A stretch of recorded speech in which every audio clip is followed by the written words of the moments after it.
Don't you dare shout at me. The words, spoken low and steady, cut through the controlled chaos of the emergency ward. For a moment, the frantic world of beeping machines and strained voices seemed to pause, holding its breath. This was the night the storm came to Mercy General Hospital. This was the night a nurse, defined by a past she refused to let break her, stood her ground against a man who broke the world to his will. This was no fairy tale. This was a gritty, city story where the monster was a very real Korean Mafia boss, and his castle was a penthouse suite overlooking a city that trembled at his name. And the beauty? She was no damsel in distress. She was a warrior in scrubs, armed not with a sword, but with a quiet, unyielding sense of right and wrong that would prove to be the most dangerous weapon of all. Could a woman dedicated to healing truly mend a soul forged in violence? Their story began here, in the harsh fluorescent glare of the ER, with a challenge that would either ignite an impossible fire or burn everything to the ground. Isabel Rossi moved through the emergency room with a practiced calm that soothed everyone around her. She was a comforting presence in the middle of a storm. Tonight, a massive pileup on the freeway had flooded the hospital with the broken and the bleeding. Isabel was in her element, titrating a dopamine drip with an expert touch, her voice a low murmur of reassurance to the frightened young man on the gurney, all while mentally planning her next 3 moves. It was then that the main doors burst open, not with the usual rush of paramedics, but with an aura of cold, oppressive power that seemed to suck the very air from the room. 2 large men in perfectly tailored black suits flanked a third man. He was the center of their universe, the dark sun they orbited. He was tall and powerfully built, his handsome face a mask of controlled pain. He wore an expensive black Mafia suit over a crisp white collared shirt, now stained with blood from a makeshift bandage on his left arm. The man in the center, the feared Korean Mafia boss Kang Dae-hyun, spoke, his voice a low growl that demanded obedience. "I need a surgeon." Now, it wasn't a request. It was an order to a world that had long learned to obey him. A nervous young doctor hurried forward, but Dae-hyun's stormy gaze swept right past him and landed on Isabel. He pointed a finger, a gesture of pure, undiluted arrogance. "You! Stop what you're doing. Take me to a private room and get me Dr. Samuel Carter." Isabel didn't even flinch. She finished securing the 4-line for her patient, her movements deliberate and unhurried. She gave the young man's hand a reassuring squeeze before finally turning to face the storm. She met Dae-hyun's gaze, her own dark eyes clear and unwavering. "There are rules here, sir. You'll be seen in order of how serious your injury is, just like everyone else. And you will lower your voice." This is a hospital. A vein throbbed in Dae-hyun's temple. The sheer nerve of her defiance was something he hadn't faced in years. "Do you have any idea who I am?" he snarled, taking a step forward, his immense presence meant to intimidate and crush anyone in his path. That was when she said it. The words that changed everything. "I don't care who you are," she said, her voice dropping but gaining an impossible strength. "In my hospital, you are a patient. And you will not speak to me or anyone else like that. Don't you dare shout at me." The silence that followed was deafening. Dae-hyun's right-hand man, a stone-faced man named Park Jin-woo, tensed, ready for a command to remove this woman. The entire ER staff froze, a collective picture of shock and fear. They all knew power when they saw it, and the man bleeding in their midst radiated it like a dark star. But Isabel Rossi just stood there, her chin held high, the quiet strength in her posture like an unbreakable wall. A slow, dangerous smile touched Dae-hyun's lips, a chilling expression that held no warmth at all. It was the look of a predator who had just discovered a fascinating, inexplicably fearless new creature in his territory. Before he could speak, Dr. Samuel Carter, the hospital's chief of surgery and Isabel's mentor, appeared. He took in the tense scene with a quick, knowing glance. "Mr. Kang," he said, his calm voice a welcome relief. "I was told you were on your way. Let's get you to the executive suite." "Isabel, if you would please assist us," the command created a fragile peace. Dae-hyun's intense stare lingered on Isabel for a moment longer before he gave a short nod and allowed Dr. Carter to lead him away. As the group disappeared down the hall, the ER seemed to let out a collective sigh. Chloe, Isabel's best friend and fellow nurse, rushed to her side, her eyes wide. "Are you out of your mind?" she whispered, a grin spreading across her face. "You just told off a man who probably has his own private cemetery." "I think I'm in love with you." Isabel let out a shaky breath, the adrenaline finally starting to fade. "He's just a man, Chloe." "A rude one who showed up with his own personal army," Chloe countered. Just then, Dr. Marcus Reed, a surgeon whose ego was much bigger than his talent, swaggered over. "Rossi," he snapped, his face pinched with disapproval. "What was that all about?" "We have a duty to our hospital's biggest donors." "You don't speak to men like Mr. King that way." "It's reckless." Isabel's spine stiffened again. "My duty is to my patients, Dr. Reed. All of them. Not just the wealthy ones who think they can buy their way to the front of the line." Reed scoffed and walked away, muttering about her attitude. Chloe rolled her eyes. "Don't mind him. He's just mad that powerful man asked for Dr. Carter instead of him." But Isabel was no longer listening. Her gaze was drawn to the end of the hall, where Park Jin-woo stood, watching her. He hadn't followed his boss. He was observing her, his expression impossible to read. It was a cold, calculating look, and it sent a shiver down her spine. She had done more than just stand up to a powerful man. She had gotten his attention. She had become an unexpected problem in his perfectly controlled world. An hour later, Isabel found herself standing outside the door to the hospital's most exclusive suite on the top floor. It was a world away from the noise of the ER. Here, the floors were polished marble and the lighting was soft.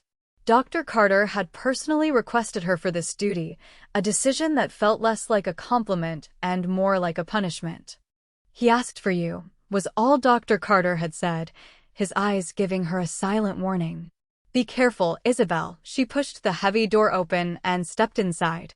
The room was bigger than her entire apartment, with a wall of floor-to-ceiling windows showing a glittering view of the city.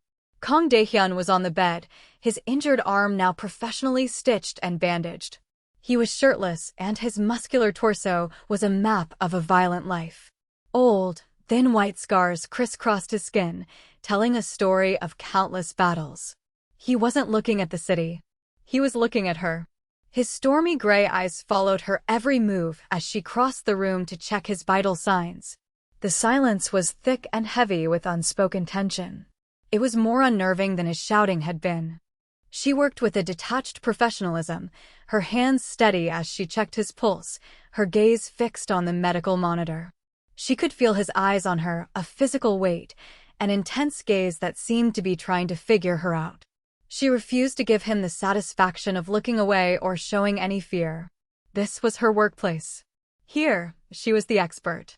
"Your blood pressure is a little high, Mr. Kang," she stated, her voice calm and clinical. "That's to be expected after an injury." He said nothing. He simply watched. He watched the way her fingers adjusted the foredrip. He watched the slight frow of concentration between her brows. He watched the way she moved with a grace and purpose that seemed out of place in the sterile room. For Isabel, the silence was a battlefield. She had spent her life standing up to bullies, to men who used their power and their voices like weapons. It was a reflex born from a difficult childhood, a promise she'd made to a younger, more helpless version of herself. She would never again let a man's anger make her feel small. But this man's silence was a different kind of weapon. It was a void that threatened to pull her in. In the quiet of the room, she found herself truly seeing him for the first time, not as an arrogant mafia boss, but as a patient. She saw the tightness in his jaw and the faint sweat on his brow that spoke of a pain he refused to show. Beneath the layers of muscle and menace, there was a wounded man. And the healer in her, the part of her that was stronger than the warrior, felt an unwelcome stir of sympathy. The silent standoff continued for 2 days. Isabel would come for her shifts, perform her duties with perfect care, and speak only when it was medically necessary. Dae-hyun would watch, his gaze a constant, unnerving presence. Park Jin-woo was a permanent fixture outside the door, a silent guardian who seemed to never leave his post. Dr. Reed made another attempt to have her taken off the case, but he was mysteriously shut down by the hospital board themselves. A memo was sent out stating that Mr. King's care was to be handled only by Nurse Rossi and Dr. Carter, with no exceptions.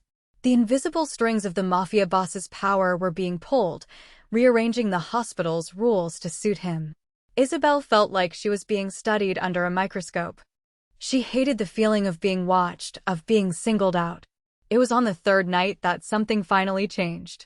She entered his room near midnight to change the dressing on his wound. The city lights glittered below like a sea of stars. Daehyun was asleep, a rare sight. In sleep, the hard lines of his face softened. The ruthless control was gone, replaced by a deep exhaustion. He looked younger, almost vulnerable. As she gently began to unwrap the bandage, he flinched, a tremor running through his body. A single word escaped his lips, a pained whisper in Korean. "Myeonhee, I'm sorry." His brow furrowed in pain, and his breathing hitched. He was caught in a nightmare, his hands clenching the sheets. He was no longer the intimidating Korean mafia boss. He was a man trapped in his own private hell. Isabel's training took over, but her response was more than just professional. On instinct, she placed a gentle hand on his uninjured shoulder. "Mr. Kang," she said softly. "Daehyun, you're safe. You're in the hospital," her low, steady voice seemed to cut through the darkness of his dream. His eyes shot open. They were wild and confused, filled with a raw, unguarded pain she had never seen before. He stared at her, then at her hand on his shoulder. In an instant, the vulnerability vanished, replaced by a flash of fury. He wasn't angry at her.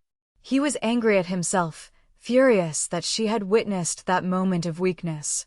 He sat up abruptly, hissing as the movement pulled at his stitches. "Get out," he rasped, his voice raw and brittle. He refused to look at her, staring instead at the window with his jaw clenched tight. She had seen behind the monster's mask, and he couldn't stand it. Without a word, she gathered her supplies and walked out. The image of his broken expression burned into her mind. The wall between them hadn't just cracked, it had been shattered. The next morning, the air in the suite was different. The tension was still there, but it was no longer a Cold War. It was something fragile and exposed.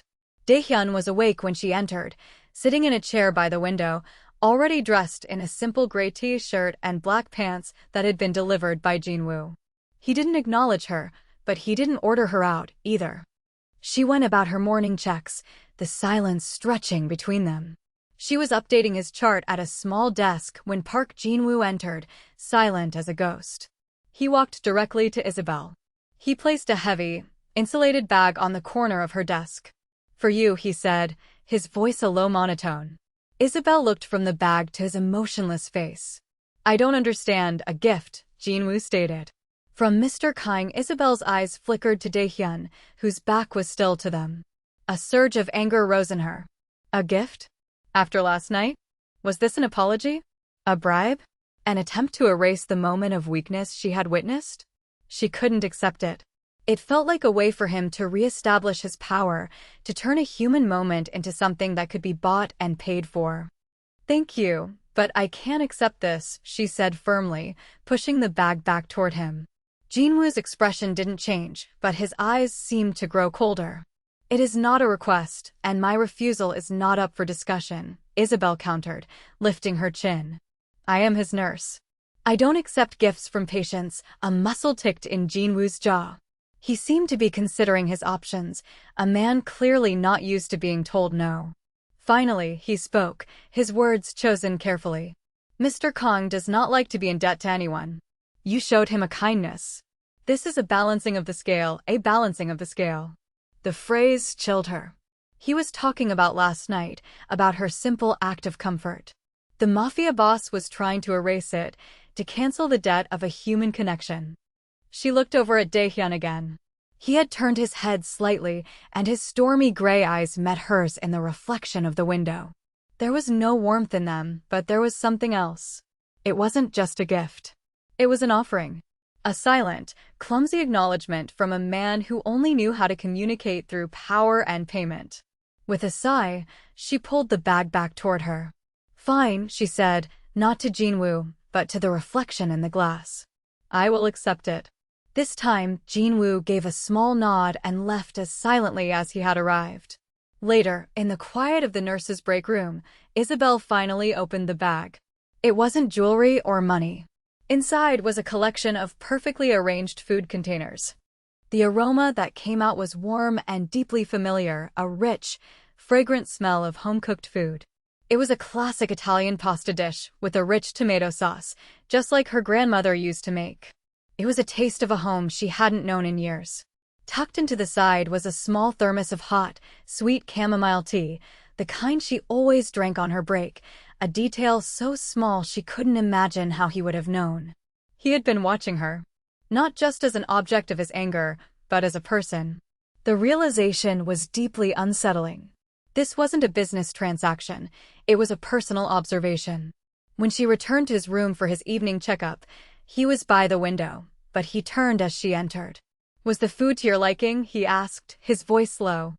It was the first real question he had asked her. It was, she admitted, her voice softer than she intended. How did you know? A small, genuine smile touched his lips. I pay attention to things that interest me, Nurse Rossi. The title was still formal, but the way he said it was different.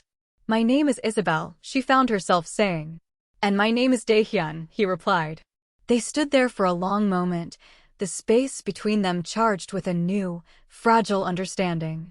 Why are you a nurse, Isabel? He asked, his gaze intense. She hesitated, the old protective walls threatening to rise again. But his own vulnerability from the night before echoed in her memory. Because when I was young, she began, her voice quiet but steady, I saw what happens when there is no one strong enough to stand up for people who are hurting. I decided I would be that person. She didn't speak of the shouting, of the slamming doors, of a father whose anger was a destructive force. But he heard it anyway. She could see it in his eyes, a flicker of dark recognition. He understood that kind of pain. Just then, Dr. Reed entered without knocking, a sneer already on his face. Rossi, I need you in triage. We have a real patient who needs your help. He pointedly ignored Daehyun. Before Isabel could respond, Daehyun's voice cut through the air, quiet as a whisper, but 100 times colder. Dr. Reed, you will address Nurse Rossi with respect. And you will knock before you enter my room again. Reed turned pale, stammering an apology as he quickly backed out of the room. The display of power was absolute, a quiet, deadly threat. Isabel stood frozen, her heart pounding. The most powerful mafia boss in the city had defended her. It was a strange, dizzying mix of fear at what he was capable of and a deeply undeniable thrill. Daehyun was discharged 2 days later. The top floor of the hospital returned to normal, but for Isabel, the entire building felt empty. The silence in the hallways was no longer peaceful. It was a void where a dangerous, magnetic presence used to be. She threw herself into her work, but his shadow lingered. Chloe noticed the change immediately. You miss him, she stated bluntly over lunch. I do not, Isabel retorted, a little too quickly. I miss the peace and quiet, liar. You miss the scary, handsome mafia boss who made Dr. Reed practically run away in fear. Isabel couldn't help but smile. That was satisfying. Her shift ended late that night. Exhausted, she walked through the nearly empty parking garage. As she approached her car, she saw something tucked under the windshield wiper. It was a single, perfect white gardenia, its petals flawless. There was no note. There didn't need to be one. It was a message. I am still watching. The next day, Dr. Carter called her into his office. Isabel, he began, his expression serious. I've been at this hospital a long time. I've seen men like Kang Daehyun before. They live in a different world, with different rules. A world that can be very dangerous for people like us. Be careful. A man like that doesn't make gestures without a purpose. He's either claiming something, or marking it as his. His words sent a chill down her spine. Later that afternoon, as she was leaving, a sleek black car pulled up beside her. Park Jin-woo was at the wheel. Mr. Kang requests your presence, he said. It wasn't a question. Everything inside Isabel screamed at her to refuse, to walk away and never look back. But the memory of Daehyun's haunted eyes, the unexpected taste of home, the silent offering of a single white flower, they pulled at her with an irresistible force. She got in the car. The decision felt less like a choice and more like fate, a step onto a path from which there was no turning back. The car moved through the city, pulling into the underground garage of a glittering skyscraper that touched the clouds. The penthouse was a world of glass and steel with breathtaking views. It was a beautiful cage. Daehyun was standing by the windows, looking down at the city he owned. He turned as she entered. "Thank you for coming," he said.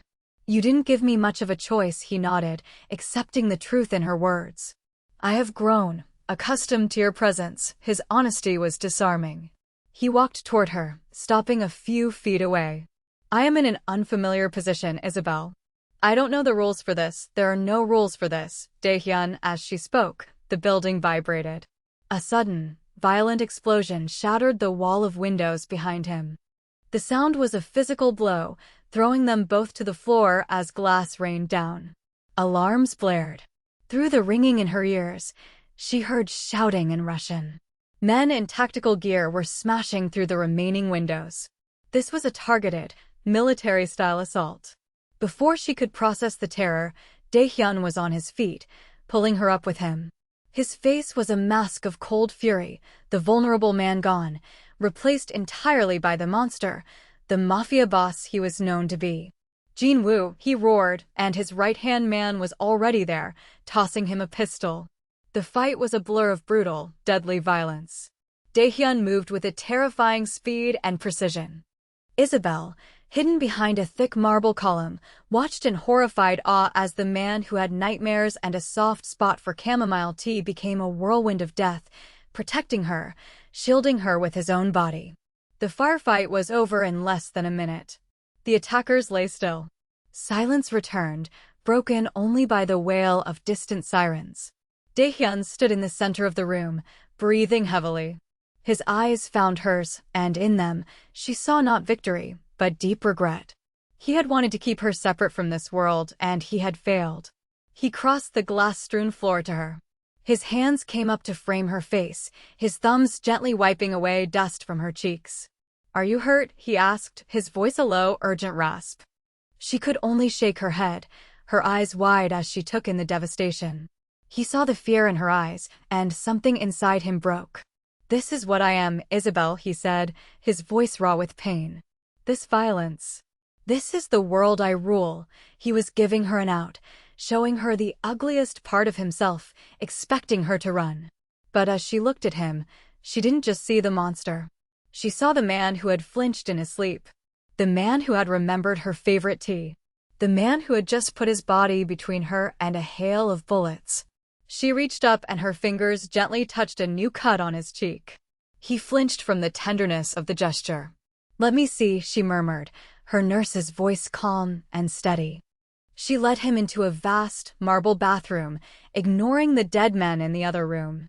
She found a first aid kit, her hands moving with purpose as she cleaned the wound. When she finished, her hands lingered on his jaw. "You asked me why I became a nurse," she said softly. "I told you I wanted to be the person who stands up for people who are hurting." She looked directly into his stormy eyes. "You're hurting, Daehyun." The truth hung between them. He leaned his forehead against hers, closing his eyes. "My father was like the men in that room," he whispered, the confession torn from a deep, hidden place. "He taught me this life. He forged me into this weapon. I was 16 when I finally stood up to him. To protect my mother." His story was not one of choice, but of survival. He was a monster created by the very world he now ruled. And in his story, Isabel heard an echo of her own. Different pasts, different scars, but the same defiant spirit born from pain. "You are not your father," she said fiercely. He pulled back to look at her, his expression shattered and hopeful. And then he kissed her.